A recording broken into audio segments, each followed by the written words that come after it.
May pupuntahan nga po. Di ba ayusin pa natin yung bahay?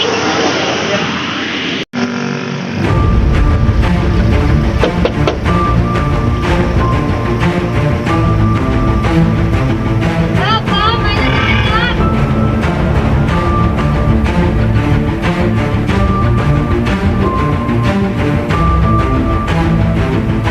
Ako si SPO3, Pedro Basilio. Dinadakip ka sa krimen ng pagpatay. May karapatan kang hindi magsalita. Anumang sabihin mo ay maaaring gamitin sa iyo sa lahat ng korte ng Pilipinas. May karapatan kang kumuha ng sariling abogado. Kapag hindi mo kayang bayaran ang isang serbisyo ng abogado, maglalaan ang gobyerno ng isa para sa iyo. Naiintindihan mo ba lahat ng karapatang ito?